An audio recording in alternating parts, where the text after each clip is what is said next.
Have you ever wanted to create your own handicapping dream team? You can build your own superstar handicapping lineup using our Pick Your Team program at both WagerTalk and SportsMemo.com. Even more exciting, until Monday, September 12th at midnight, you can save 10% off Pick Your Team using coupon code PYT10 when checking out. Dave Koken, Marco D'Angelo, and Ralph Michaels, JM Sports, Joseph D'Amico, and the Rocket Man. The combinations are endless as you can choose up to 5 handicappers. You start saving once you choose any 2 handicappers of your choice, and you can pay as little as under $6 per handicapper. Who will make up your dream lineup? Go to Wager Talk or Sports Memo, click Pick Your Team, and personally hand select your handicapping roster. Don't forget that coupon code PYT will expire on September 12th, so get your 10% discount and put together your personalized dream team today.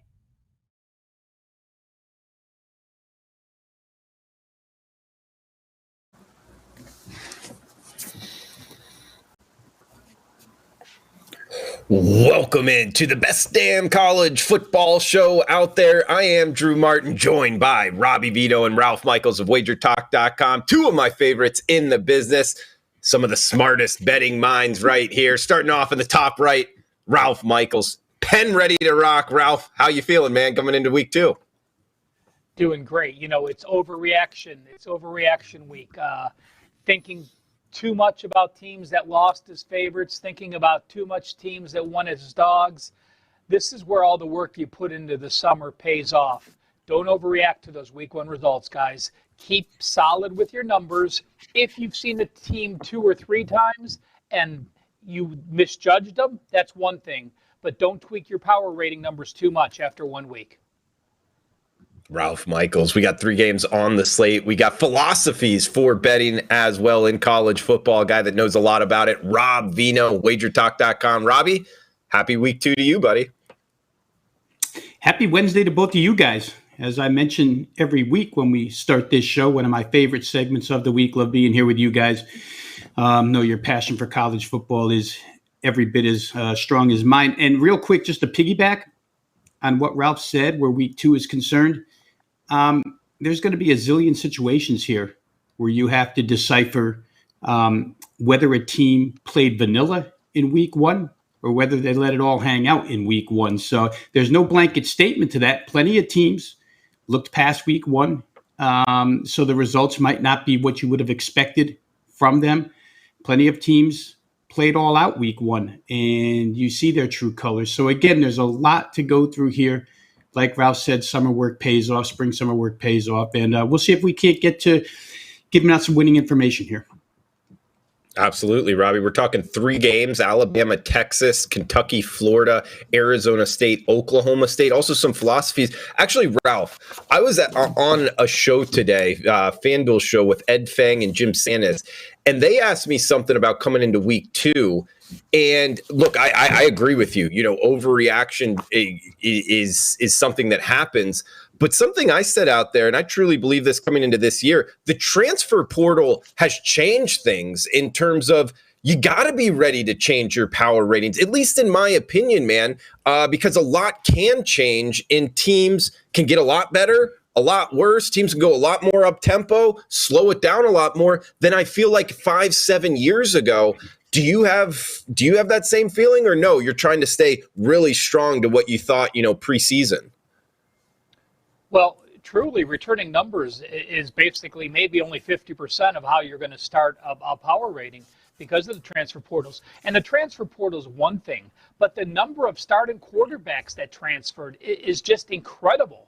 Seeing all these quarterbacks playing for opposite teams, including USC, including Arizona State. You saw a Florida quarterback move as well. So you are making adjustments on a fly. You are adjusting with who's playing. Now, it used to be where transfers weren't that important. You had 1 or 2. Could they be cohesive?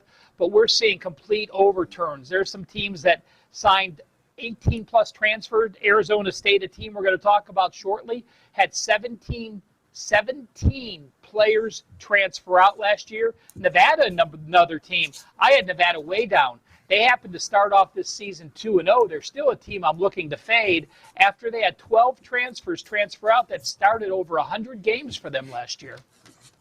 Yeah, some crazy stats out there, guys. So a lot to watch. We'll try to help you kind of navigate through these minefields. And Ralph, first game up here, Alabama and Texas, 12 noon Eastern start. Two big programs. However, on the field, we're seeing near a 3-touchdown spread, 65.5 being the total in Austin. I've heard that the Alabama band isn't making the trip. They didn't want to sit in the upper deck. I don't know if that matters. That kind of caught my attention, though. Interested in your opinion here, though. Alabama minus 20, 65.5 the total in Austin, Ralph. Okay, rule number 1, do not bet against Nick Saban early in the year. Rule number 2, do not bet against Nick Saban earlier in the year. Rule number 3, do not bet against Nick Saban earlier in the year. When I looked at Alabama going all the way back in Nick Saban's tenure, in the first 5 games of the season, their non-conference games and maybe their opener in the SEC, they are 26-6 against the spread, folks. That is 81.2%. This defense is by far the best in the country. They have the best defensive player. They likely have the best quarterback. They showed nothing on tape, and they still held Utah State to 136 yards. On the flip side, the Texas Longhorns, they won 52-10, but it was not pretty. You have a brand new freshman quarterback in Cam Ewers, and yes, he was the number 1 quarterback out of high school, and yes, he redshirted at Ohio State for a season. Yeah, and yes, he won the job here, but when you can only rush for 130-some yards and 4.6 yards per carry against ULM, when ULM can sack you 3 times at home in an opener, there's no way I want part of you. So to me, it's Alabama or pass. And, okay, Alabama might have a little more motivation that the band's not going to be there. But I'll tell you what, if Nick Saban can make a statement that says, hey, Texas, you're going to be joining the SEC in a few years. This is your first SEC game. We're not going to be afraid to pound you into the ground. Yeah. And Ralph, what was that stat? 26-6, 82% ATS? Yeah, when the line is 22.5 or under in the first 5 games of the season. Like it. Robbie, what are you thinking in Austin Saturday? I'm thinking that Steve Sarkisian and the Texas Brass can try everything they want to try, including telling the Alabama band they have to sit in the upper deck. It probably won't help on the field. Rule number 4, don't bet against Nick Saban early in the season. I'll just extend on what Ralph said here. Let's look at what happened last week. I mean, Alabama scored on their first 9 possessions against Utah State. 55 points on 9 possessions. 5 TD drives of 60-plus yards, so it's not like they were getting fumble recoveries at the 18 and punching it in. They did get 20 points on drives between 34 and 44 yards, but it was a blitzkrieg from the get-go by Alabama on both sides of the ball. And if I just turn real quick, Drew, and look at what they did to that Utah State up-tempo spread offense, the defense faced 12 Utah State, I'll call them true possessions because there was 1 first-half kneel down for Utah State, right? So they faced 12 possessions. They allowed 1 drive over 25 yards. End of story. I mean, they could not move the ball whatsoever. Even at the end of the game, they couldn't move the football. I think they did have their longest drive in the fourth quarter was 39 yards. For Texas, 14 of their 52 did come off defense and special teams. They blocked a punt immediately, ran it back 12 yards, had a 69-yard interception return to go along with what was a fairly impressive debut out of Quinn Ewers. But again, like UL Monroe's head coach said, Terry Bowden, they were the better team today. They'll be the better team tomorrow. We have a lot of work to do. You're beating UL Monroe. It's not that big of a deal. I think for me, the handicap is real simple here. It still comes down to block, tackle, cover guys, and how much depth do you have. The early start time here, 11 a.m. Central, I'm sure it's part of it to do with TV, but certainly Texas would rather try and get Alabama before they're awake. I'm not going to worry about that where Nick Saban's concerned. He'll have his team ready. But if you look at the line of scrimmage here, I just can't see Texas running the football. Nick Saban, he's like the Bill Belichick of college football. He's going to take away your best asset, which means Bijan Robinson running the football for Texas will be a center of focus. And then you're looking at Quinn Ewers in his second start in college, trying to navigate the way against that Alabama defense. I don't know that Texas's OL holds up pass blocking against the pass rush. I don't know that Ewer's decision-making holds up. I think there's a whole host of problems for Texas in this game. Does Steve Sarkisian know the Alabama way? He does. Does he know what the thought process is on the sidelines? He does. He was there just a couple of years back. But I don't think it matters here. I really don't. I think Alabama's light years ahead of Texas right now. Ralph talked about welcoming or sending a message to Texas who's going to join the SEC. It's maybe even more of Nick Saban just sending a message to Steve Sarkisian. I'm still better than you. So I think Alabama, the line movement's probably correct. 18 up to 20. I made the game Alabama minus 18 on this field. So I thought the opener was right. But I still think that Alabama wins the game by 3 touchdowns plus. It could get out of hand.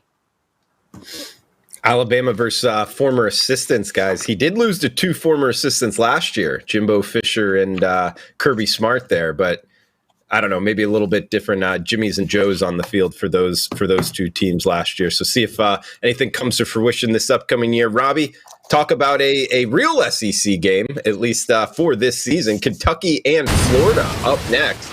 We're seeing the Gators -5 in the hook, 52.5 being the total. 7 o'clock prime time, Saturday night in the Swamp. Back to back here, Robbie. You liking anything with the Wildcats and Gators Saturday night? Well, I think this game right here, Drew, speaks volumes to the way Ralph led off the show, talking about overreaction week 2. All we've heard about since this game went final is Anthony Richardson. I heard one person even say that he's likely to be the number 1 pick in the draft off of his first start here in 2022. So I'll say this. I'm not thrilled with Florida's defense. Utah had the ball 4 times in the second half last week. On those 4 drives, they gained 302 yards. The 2 times they didn't score, they scored 2 touchdowns, 89-yard drive, 73-yard drive. The 2 times they didn't score, they turned it over on downs on the Florida 1-yard line, 4th and goal. They didn't get in. And then, of course, the final drive where Cam Rising led the team down the field trying to win the game, goes 69 yards in 58 seconds all the way to the Florida 6. Got a field goal in their pocket for sure to tie the game, but I understand you want to win at that point. Throws an interception in the end zone. If Florida escaped narrowly, this was not some big, Anthony Richardson dominated you. The Florida defense was lousy in the second half. And I draw a lot of comparisons between Kentucky and Utah in the fact that they're both run-first teams. They want to work the pass off of the run. They both have dual-threat quarterbacks. I mean, Cam Rising, Will Levis, both. We saw Rising give Florida trouble last week. You would think Levis could give him trouble this week.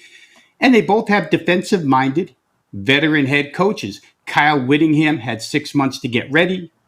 I'm sure Mark Stoops, and in fact, the Kentucky offensive coordinator, Rich Gangarello, said that Kentucky played a little close to the vest last week. They held back. I'm sure they were game planning for Florida last week. It's a divisional matchup. It's a huge, huge football game on the road. So they're very, very similar in that regard. The fact that Utah was ranked 7th by a bunch of pollsters, we don't follow that stuff. I think Kentucky and Utah are pretty similar teams here. There's a big decision that Kentucky's awaiting on running back Chris Rodriguez. Cavassier Smoke got the carries last week. Obviously, he's a veteran running back, but Rodriguez would mean wonders to the UK offense. And from what I read a couple of hours ago, it's an NCAA decision on whether he plays or not this week. So that could be important. They're one of their top linebackers, Jordan Wright, in the same boat as Rodriguez. We'll see how that goes. You got to keep your eye on that for the rest of the week. I think what surprised me the most about UK last week was their receiving core. I thought without Wan'Dale Robinson, who's off to the NFL now, and statistically dominated the receptions and targets for the Wildcats last year, I thought they might be down a little bit. But boy, Levis threw for 303. and they shared it around a little bit. I know Robinson had the majority of the yards, but I think that this receiving core, I probably underrated them. And after what I saw last week with Florida, I think this Kentucky offense can move the football. Give me 5.5 points here in a game that's this important. And Kentucky's 4-0-1 against the spread against Florida last 5 meetings. I think Kentucky plus points the way to go here, Drew. Nice stat there. 4-0-1 the last 5 ATS for Kentucky. And of course, Ralph, that comes after a long run of the Gators kind of owning this season. So, hey, it's a sentiment to what Stoops has been able to do here in Lexington. Not only a basketball school anymore, they're pretty good on the gridiron. What are you liking here, Wildcats and Gators Saturday night, Ralph? Well, I would like Kentucky, but I can't play them. Rob mentioned at the beginning of the segment, there were some teams that had to play their hearts out. There were some teams that wanted to show nothing. This is the epitome of that statement. Florida had to play their heart out against Utah, gets the 3-point win. Rob talked about what the OC said. His quote was, I wanted to be smart about what we put on tape. You can look at the Kentucky and say, oh, my God, they only ran for 50 yards, 1.9 yards per carry at home against Miami of Ohio. How the hell can they go to Florida on the road against an SEC team and do well? Well, as he said, I don't know why this is an NCAA decision. For those that don't know, Rodriguez got suspended. He had a DUI in May, and then there were some other things where he might have falsified a time card on an in-school job. So losing an offensive captain is important. But also losing Jordan Wright, a defensive captain, is important. And there's no word whether he's going to play. So when you have 2 captains, one on each side, that may not be there for a road game on Florida, on an SEC road game in your opener, I can't back the team. If those 2 guys are playing, I do like Kentucky. One other concern, yes, 50 yards rushing and 1.9 yards against Miami of Ohio, but McLean, who was the number two running back in the second quarter, he got hurt. He's questionable. Ramon Jefferson, a number 3 running back, he got hurt. He's questionable. You may be down to 1 running back in your top 4 running back room.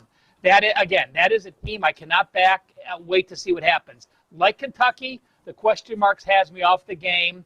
If we get some more information prior to that, I may be looking to be on the Wildcats. But if there's no new info, pass for me. And there's times, guys, don't force the play if you don't know who's going to be playing the game, and this may be one of those situations.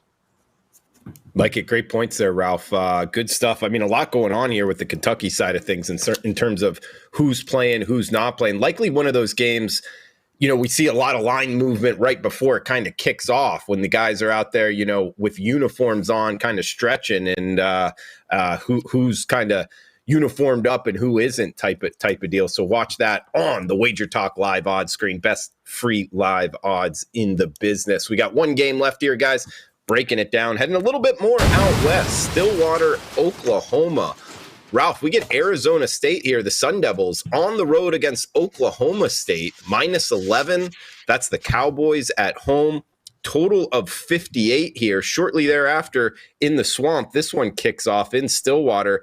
And, something I took away from watching LSU, quarterback transfer, Jalen Daniels, of course, going from Arizona State to Louisiana.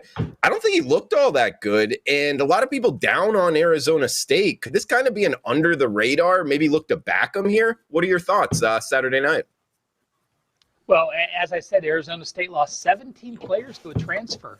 I mean, this is a head coach in Herm Edwards who was in his 4th season. So why the exodus? Obviously, there's some issues there. It's not really talked about. I have not read an article on what happened there, but that's a huge turnover in your game. They, of course, have Emory Jones now leading them, the Florida transfer, who was 13 of 18 for 152 yards. Again, Arizona State, we don't know what you get.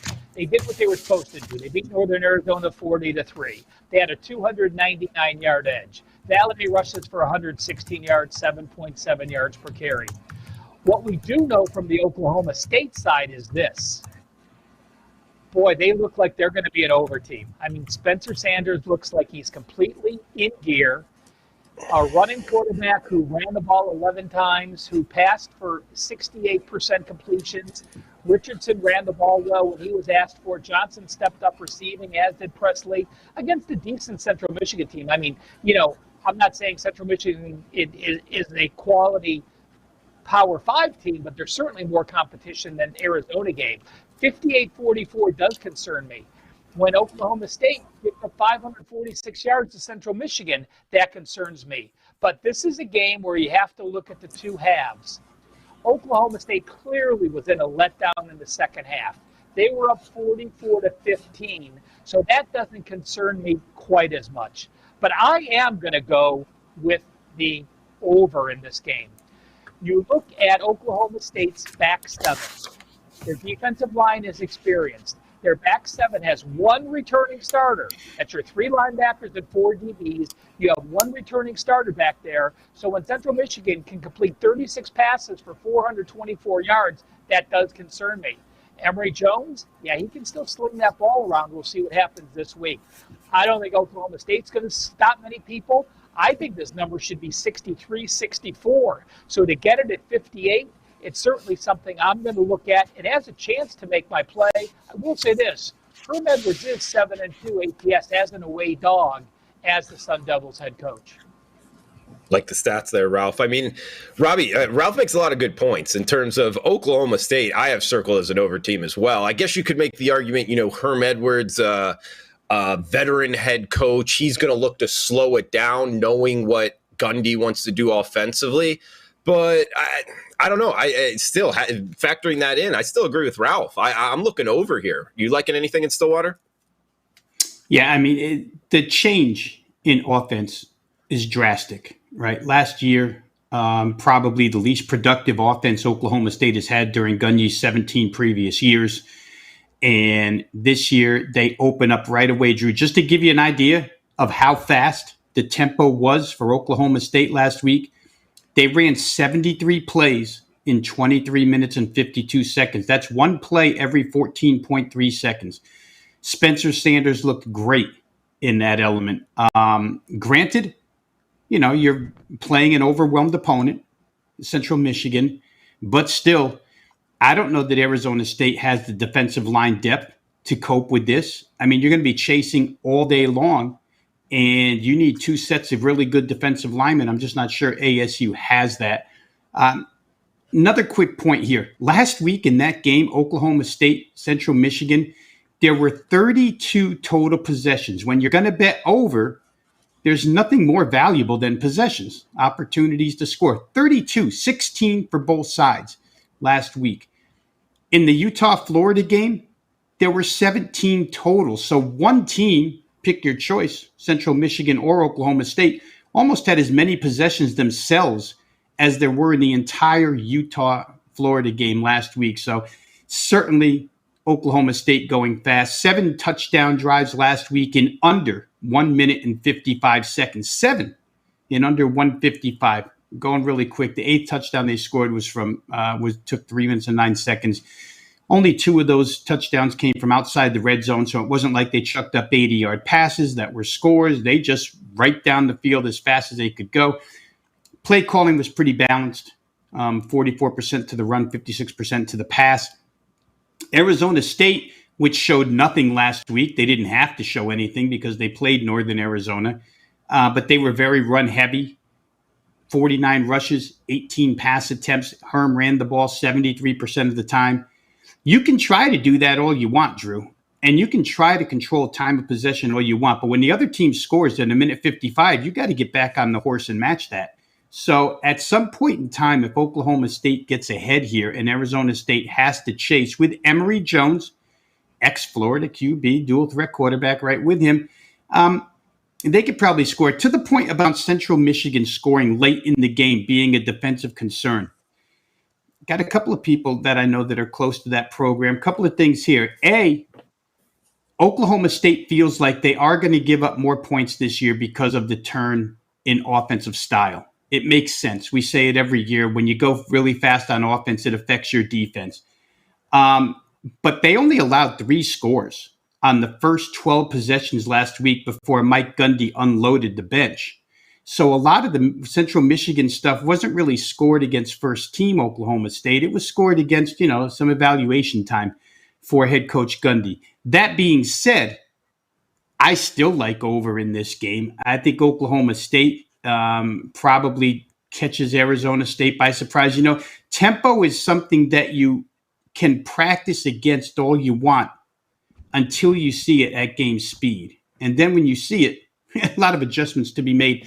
I don't know if ASU will be able to adjust quick enough. On the other side, real quick, I want to make this point about brand new offensive coordinator Glenn Thomas for Arizona State. He's got a lot of NFL background, and a couple of quotes from him during the summer suggested that they will play at every tempo.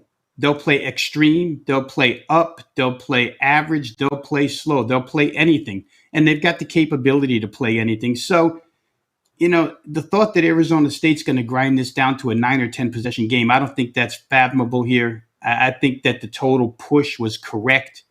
Probably get up and over 58 in this game. One last thing, Arizona State's defense last week had 0 sacks against Northern Arizona. 30 pass attempts, not 1 sack. Doesn't bode well for a defensive line that might get tired in this game. Yeah, it bodes well for the over as well. And we had some well, first off, we got some guys in the chat box. Irish John, welcome in. We remember you in Las Vegas, man. You had a good time. And speaking of that, we had some inside information there with Antonio talking about the Arizona State kind of situation, everybody leaving. And sometimes in college football, you don't want to be there. Hit the road, Sometimes a bad apple leaving the locker room isn't always a bad thing. So that's why I had kind of Arizona State circled as maybe an underdog look here with Herm Edwards and that stat that Ralph threw out, 7-2 ATS as an away dog run. Huge shout out to the chat box, Star Child, Tom in the house as well, Raider, William, Johnny Outlawed, Irish John, good to see you. Jessica in the house as well. Leg Show Magazine, everybody throwing in, they're liking the show, guys. And of course, this is the best day in college football show out there. Wednesdays, 3 o'clock Eastern, 12 noon Pacific. It started in the midst of the pandemic. Rob Veno, Ralph Michaels, and myself, Drew Martin, you guys loved it, so we kept it going. We appreciate you, and we appreciate you joining us live. If you're watching on replay, that is cool too. Feel free to fire any questions below in the reply section. We do have time usually to answer them on the show. So, yeah, it's more than welcome. Let us know what you're looking to bet. Any questions, any comments, all is welcome in the reply section and in the live chat box. So, Ralph, hey, man, I see you had a 5% play up here, 35-12, 74.5% run. So you've been nailing these 5%. I know you're good college football, MLB, man. Guys, check them out, wagertalk.com, Ralph Michaels. Ralph, did you have any final comments here for the show? Any play you kind of like more than others? And any final thoughts before we shut it down?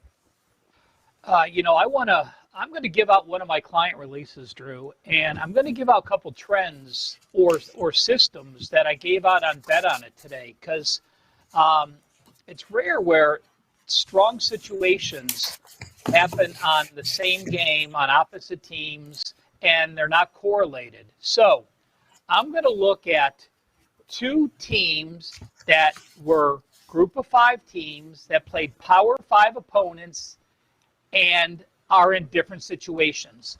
Old Dominion, of course, got to host Virginia Tech. That's as big a game as you get when you are in Norfolk, Virginia, playing a big brother. What happened? They win that game 20-17. But they were +3 turnovers, so they did not deserve to win, but they did win the turnover battle. When a team gets outgained by 100 or 20 more yards, Old Dominion, like Old Dominion was, and now they are an away dog. So you were at home, you got outgained, you had the turnover edge, you beat your in-state rival. Those teams are 17-38, Drew. That's 31%. That's a 69% fade on Old Dominion this week. When I look on the East Carolina side, originally I thought East Carolina played an incredible game against NC State, missed the extra point, missed the field goal. They lose to their big brother. Now what happens? I thought there might be a letdown, but when I looked at teams early in the year, games 1 through 4, that lost at home by 3 points or less. So you're early in the season, likely playing a non-conference foe. You lose at home by 1, 2, or 3 points like East Carolina did. Those teams have actually recovered to cover 68% of the time, going 83-39. We have a 120-game sample size at 68+%, a very strong play. That fits East Carolina, Southern Miss, UTSA, Appalachian State, and Boston College. With the fade on Old Dominion, with the 68% situation on East Carolina, a team that needs a feel-good win against a team that may be overrated because of an upset over Virginia Tech, I am going to be a win over Virginia Tech, I should say. I am going to be on East Carolina minus the 12.5. I already released that to my clients. It is an actual all-access play for me. Pays to listen, guys. That's Ralph Michaels, client play here on the show. He's also got his 5% play up and available, wagertalk.com. Ralph has been great with his 5% plays.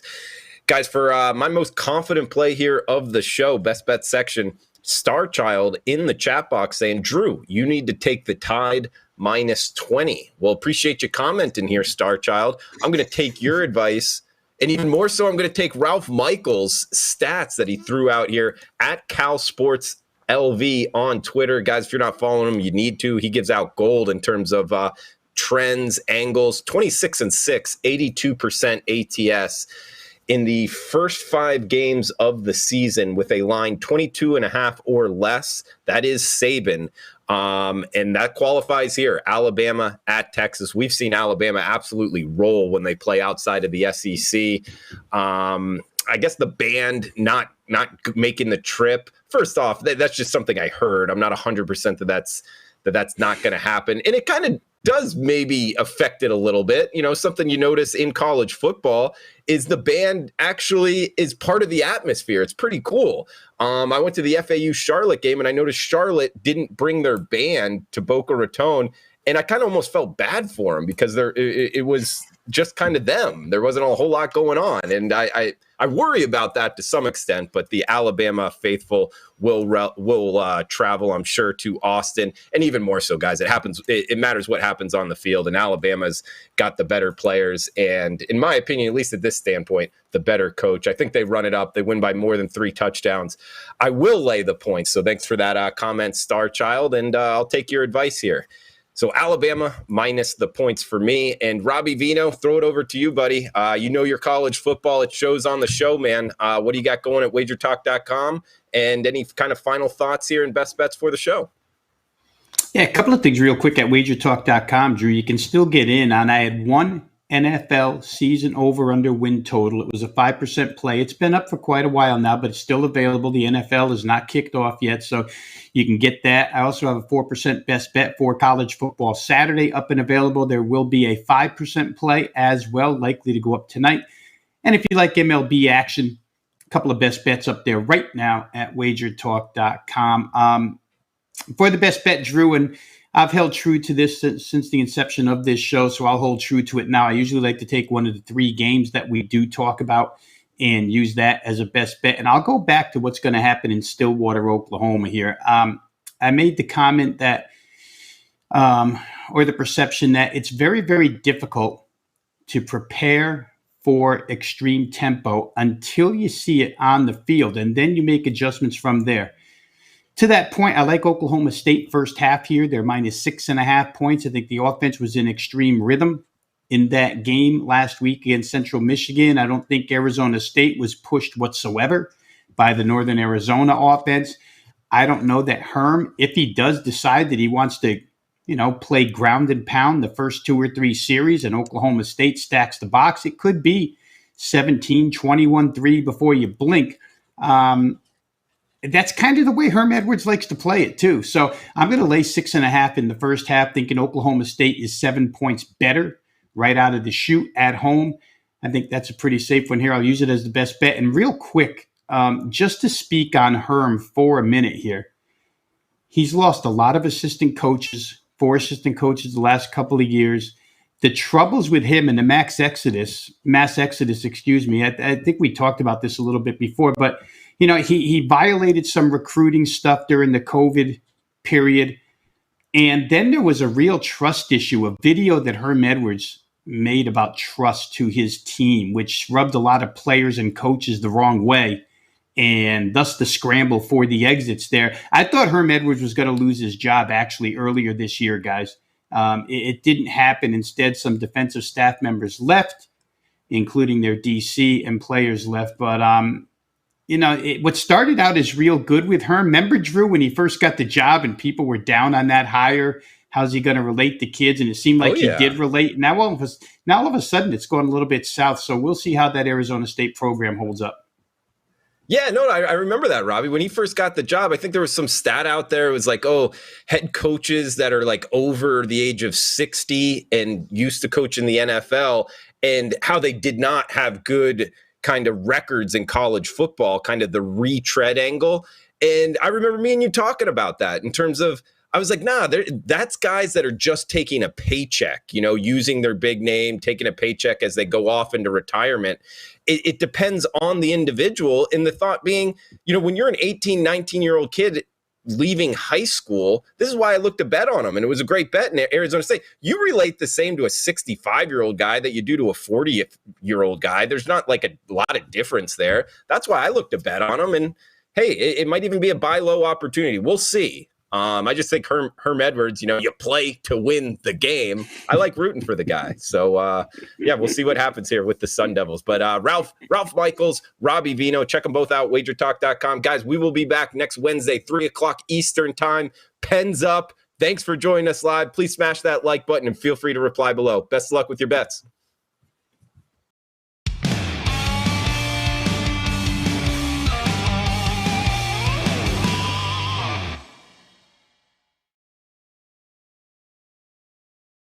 Ready to take your favorite Wager Talk handicappers wherever you travel this football season?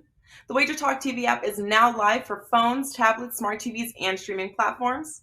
Tune into your favorite shows like Wager Talk Today, Bet on It, and the Opening Line Report, plus browse through our extensive library of sports betting tips. Create your personal playlist of betting tip videos to help you prepare for the upcoming season, and set notifications to alert you when new content is added. Download the app for Apple, Android, Amazon, and Roku devices by searching for Wager Talk TV, or scan the QR code on your screen to join the winning conversation today.